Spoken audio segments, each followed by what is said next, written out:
আকাশ ছোঁয়া এই বাড়িটির মালিক কালুয়া কাক। 10 বছর হয়েছে তার স্ত্রী মারা গেছে। তাকে শেষ বয়সে কে দেখাশোনা করবে এই ভেবে তার বন্ধু তাকে পরামর্শ দিল দ্বিতীয় বিয়ে করার জন্য। কি আর করা, শেষ বয়সে দেখাটাই তো খুব দরকার। তাই সে দ্বিতীয় বিয়ে করে বাড়ি আনলো।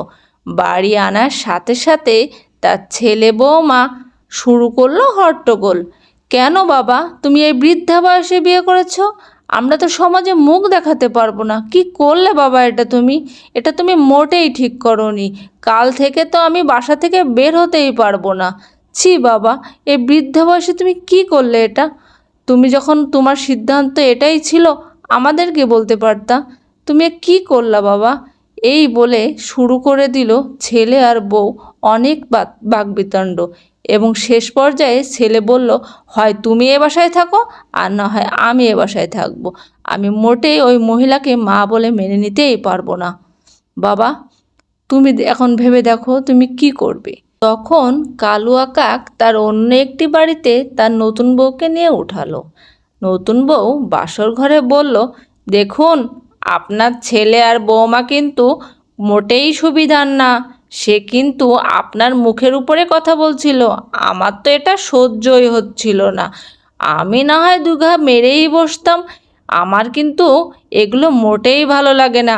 আপনি আপনার ছেলে আর বৌমার সাথে মোটেই যোগাযোগ রাখবেন না, আর সব সম্পত্তি থেকে তাদেরকে বঞ্চিত করবেন। আপনি যেটাই মনে করুন না কেন, কখনোই ছেলে আপনার আপন না। এদিকে শ্বশুরের দ্বিতীয় বিয়েতে তো বৌমার মাথায় হাত, কারণ এই বিশাল সম্পত্তি যে 2 ভাগ হয়ে যাবে। আর যদি শ্বশুরের ঘরে আর একটা বাচ্চা হয় তাহলে তো কথাই নেই। সে তো অনেক স্বপ্ন দেখে এই সম্পত্তি নিয়ে। সে রানী হবে, তার রানীর মতো জীবনযাপন হবে। এটা কেমন হলো? কি করলো শ্বশুর?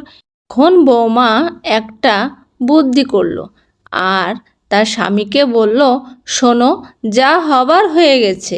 হাজার হোক সে তোমার বাবা, তুমি বাবাকে ফিরিয়ে আনো। বাবা ছাড়া এই বাড়িটা কেমন জানি অন্ধকার অন্ধকার লাগছে। তুমি যাও বাবার কাছে, যে বাবাকে ফিরিয়ে আনো। তখন ছেলে বলল, আমি কি শুধু বাবার সাথে খারাপ ব্যবহার করেছি? খারাপ ব্যবহার তো তুমিও করেছো। চলো আমরা দুজনেই কালকে যে বাবা মাকে নিয়ে আসি। এদিকে কালুয়ার বউ সম্পত্তির লোভে বিয়ে করে সে এখন নানান কৌশল অবলম্বন করছে আর মনে মনে ভাবছে কিভাবে বৃদ্ধাকে পটিয়ে তার সব সম্পত্তি নিজের নামে করা যায়। তখন কালু বাসায় আসলো আর বলল, কি গো গিন্নি, অবেলায় শুয়ে আছো যে? তখন তার বউ বলল, শোনো না, আমি না একটা জিনিস খুব ভাবছি। তখন কালুয়া কাক বলল, হ্যাঁ বলো গিন্নি। তখন বলল যে, শোনো, তোমার যদি কিছু একটা হয়ে যায়, তোমার যে ছেলে বউ সে তো আমাকে ঝাঁটালাতি দিয়েই এই বাসা থেকে বের করে দেবে। তুমি এক কাজ করো, তোমার যা সম্পত্তি আছে তুমি সেটা আমার নামে করে দাও। যে সন্তান বাপের মুখে কথা বলে সে সন্তান মোটেই সুবিধার না। তুমি সময় থাকতে আমার নামে সব লিখে দাও। তখন কালুয়া কাক বলল যে, দেখো, আমি প্রচুর স্ট্রং, আমার গায়ে অনেক শক্তি আছে, আমার কোনো রোগ নাই, আর বয়স তো একটা সংখ্যা মাত্র। বউয়ের এই সম্পত্তি দেয়া নেয়ার কথা প্রতিদিনই হয়। তাই কালু চলে গেল তার বন্ধুর কাছে আর বলল, বন্ধুরে, বিয়ে করে কি ভুলই করলাম? এ তো সারাদিনই সম্পত্তি লিখে দাও সম্পত্তি লিখে দাও করে। তখন বন্ধু বলল, আরে গরিবের মেয়ে, একটু একটু তো চাবেই। তুই একটু বুঝে শুনে চলিস, তবে হ্যাঁ, সম্পত্তি যেন এখনই হাতছাড়া করিস না। কারণ যে বৃদ্ধ বয়সের ভয় পাচ্ছি বলেই তোকে বিয়ে দিয়েছি। সম্পত্তি হাতছাড়া করলে তুমি বউ হারাবা, সম্পত্তিও হারাবা। তাই সাবধান, খবরদার, এ ভুল তুমি করো না। সম্পত্তি যতক্ষণ তোমার আছে ততক্ষণ ছেলে বউ তোমার বউ সবই তোমার আছে। কথাটা যেন মনে থাকে। কখনোই তুমি কোনো দলিলে কোনো ছেলে কিংবা বউয়ের নামে জমি লিখে দিও না। তখন কালুয়া কাক বলল, আচ্ছা বন্ধু, আমি কখনোই কাউকে জমি লিখে দেব না। এরই মাঝে সকাল সকাল ছেলে আর ছেলের বউ কালুয়ার এই বাড়িতে হাজির। আর ছেলে বলল, বাবা, আমার ভুল হয়ে গেছে, আসলে আমি বুঝতে পারিনি, তখন গরম হয়েছিলাম, তুমি আমাকে মাফ করে দাও বাবা, এবং তুমি এখনই আমার সাথে আমাদের বাসায় চলো। আমাদের বাসা কেন, এটা তো আমি ভুল বললাম, তোমার বাসায় চলো বাবা, আমরা একসাথে থাকবো, আর এনাকেই আমি মা বলে মেনে নেব, তুমি চলো বাবা।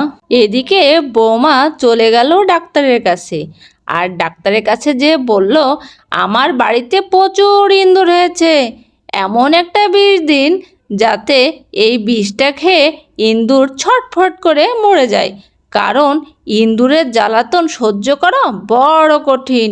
তখন ডাক্তার বলল, এই বিষটা প্রচুর কড়া, ইঁদুর খাবে আর মারা যাবে।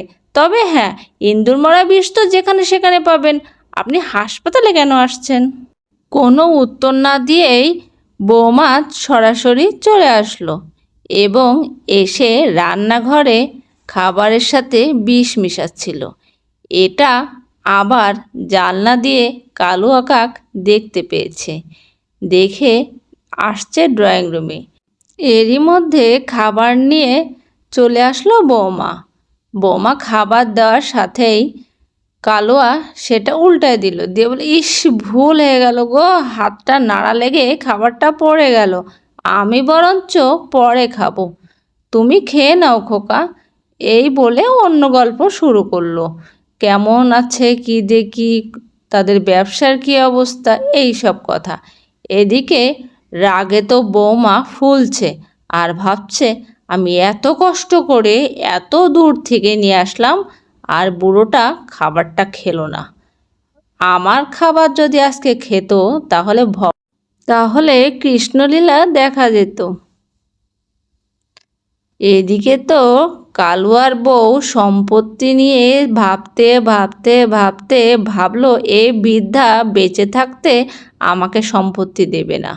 সেই ভেবে সে চলে গেল ডাক্তারের কাছে, যে বলল, আমাদের বাড়িতে প্রচুর ইঁদুর হয়েছে, আমাকে একটু ইঁদুর মারা বিষ দিন তো। ডাক্তার সঙ্গে সঙ্গে ইঁদুর মারা বিষ দিল আর বলল যে, আপনাদের এলাকায় কি খুব ইঁদুরের উৎপাত? এদিকে কালুর বন্ধু আসছিল হসপিটালে, এসে দেখলো কালুর বউ বিষ নিয়ে যাচ্ছে। এই দেখে তার বন্ধু মুখে হাত দিয়ে বলল, হাই হাই, এটা কি করছে ভাবি, বিষ কেন নিচ্ছে? এই ভেবে সে কালুয়া কাককে খবর দিল এবং বলল যে, শোন, একটা খবর আছে তোকে দেওয়ার। তখন কালুয়া কাক বলল, হ্যাঁ বলো, কি খবর? তখন বলল, আমি দেখলাম। তখন কালুয়া বলল যে, দেখো, তুমি কি দেখলে সেটা কোনো কথা না, আমি কি করতে এসেছি এটা একটু শোনো। আমি কালকে ছেলেবিটার বাসায় গিয়েছিলাম, বৌমা তো আমার খাবারে বিষ মিশিয়েছিল, আমি খাবারটা খাইনি, কিন্তু এভাবে চললে আমি ছেলে বৌমার সাথে মিশবো কী করে, এই সম্পত্তি আমাকে শেষ করে দেবে। তখন বন্ধু কালুয়াকে থামিয়ে বলল, এই শোনো, তোমার নতুন বউ বিষ এনেছে তোমাকে খাওয়ানোর জন্য, এই সম্পত্তি দেখছি তোমার কাল হয়ে দাঁড়াবে। তখন কালুয়া বলল, এই সম্পত্তিই যখন আমার কাল হয়ে দাঁড়াবে, তাহলে এই সম্পত্তি বেঁচে থাকতে থাকতে আমি কোনো অনাথ আশ্রমে দান করে যাব, কিন্তু এই লোভীদের নয়।